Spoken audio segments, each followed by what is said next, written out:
The structure of our city can help us mitigating the impact of our transport in the environment, because if we design properly our cities, our transport requirement will be reduced. And this will help us in reducing also the impact in the planet.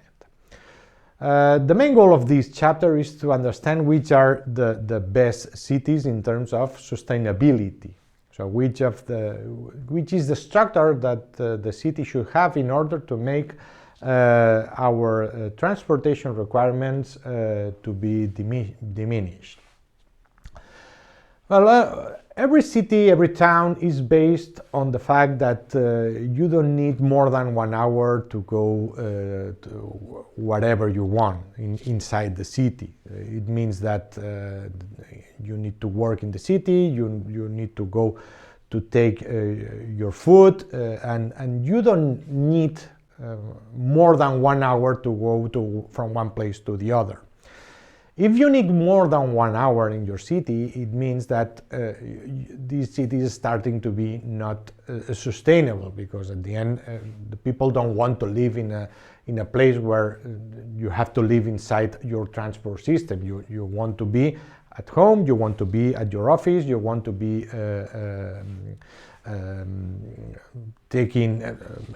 eating and having a good time, but you don't want to take your time in your transport mode. Well, based on this requirement, based on this constraint that you don't need more than 1 hour, let's see the historical evolution of one city. I will take Barcelona as an example, but every place in the world can have the same evolution. Historically, as people go walking, the cities cannot be so large. So at the very beginning, the structure of these towns are small, and you can go walking from one place to the other. So if you compare the historical city center with the whole city of Barcelona, you will see that this historical center it's reduced. Well, as time passes, you start to have access to new transport modes. For example, you will have inside the city, you will have, for example, the metro, and you will have also the railway. This makes that the city can start expanding, because the people that live near the city of Barcelona is starting to have access with this 1 hour of period of time to the center, and you can start to grow what it's called the urban fabric. This urban fabric, this transit urban fabric. This transit urban fabric is the region or the part of the city that, because you have access to public services and these, for example, the metro, people is starting to be connected. In the history on this region in Barcelona, there were different small towns that were connected to Barcelona, but has their own centers. And the appearing of this transit fabric and these public services, all these towns were connected, and at the end it were absorbed by the city of Barcelona. Well, apart from this,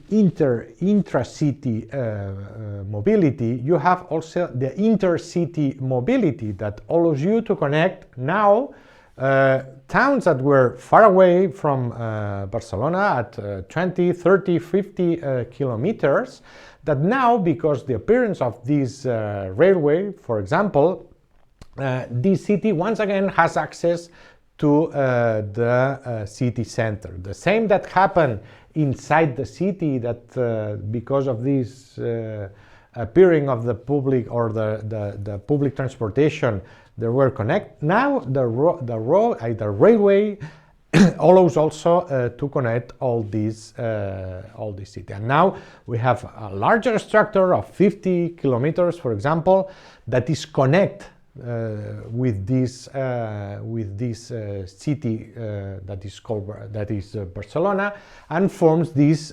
final transit urban fabric. But the appearance of the car makes that these requirements of one railway is not necessary. If you have a car, you can live wherever you want. So if you have the car, you can live in places that are not connected with this public transportation system, and then it appears what it's called the automobile urban fabric. That is, all the suburbia that grows near the city center, and that now that you have the mobility of the car, you can grow your house whenever you want, and the city starts to be huge. Well, these are the three different fabrics that we can have, the networks that we can have in one city. We have the walking fabric, we have the transit fabric, and we have the automobile fabric. And obviously, this automobile fabric, it has a consumption of, it has a higher consumption of goods, so you need more access to energy, to water, so it has a higher cost, this fabric. So one of the questions that we have to consider in the designing of our city is that we need to go this way and not this way. It's better to have a city that has a walking structure than a city that requires the automobile. And why? Because if you rely the most on the automobile, let's compare, for example, Barcelona with Los Angeles. If you rely on this automobile fabric, at the end you will have a giant structure that will have a lot of problems. One of them is that at the end is not sustainable, because if everybody in a very large city want to access to the city center at the same time with their automobiles, at the end you have enormous traffic jams. So you don't have a way to make roads large enough to maintain all these structures. This has made that with time we have seen that the use of automobile in this large city has established, so has saturated to one value, and even there is people that thinks that this is starting to go down, to be reduced, because people, the young people mostly, young people start to see that the automobile is not the future. So if you live on a city that every day is a traffic jam, at the end it's a no-living city. So you cannot live inside this kind of city. So these effects makes that with time these requirements, so all this has an effect on the kind of transport that people use. So we need to make some changes, and these changes has to be done in order to reduce the time that people need and to reduce the sources that we need, so the energy that we need in order to transport, to move. Okay, this is the structure of right now of all the cities. You have the walking structure, you have the transit structure where you have public transport, and you have the automobile structure. And obviously, if everybody living in the automobile structure wants to access to the city center, at the end there will be enormous problems, because millions of people accessing to the same place, it's an impossible thing to be done. So it's an impossible structure. It's not sustainable. So in order to make our city changing properly, we need to increase the number of city centers that are walkable. So we need to increase that walkable structures inside our city, promoting the use of bicycles, the walking. So we need to make that places that were not walkable now can be walkable because of a rethinking of this city.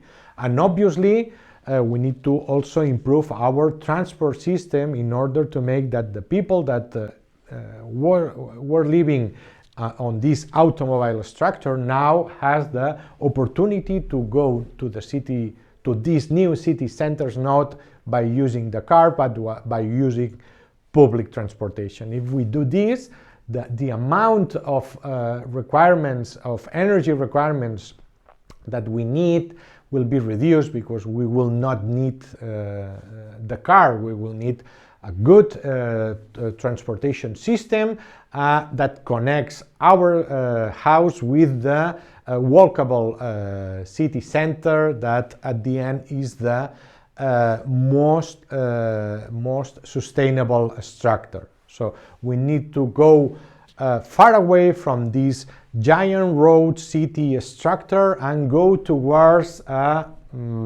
walkable cities that are connected, that are near or are inside very good public services that allows us moving from our house to the city. At the end, we have seen these three different types of urban fabric: the walking, the transit, and the automobile structures.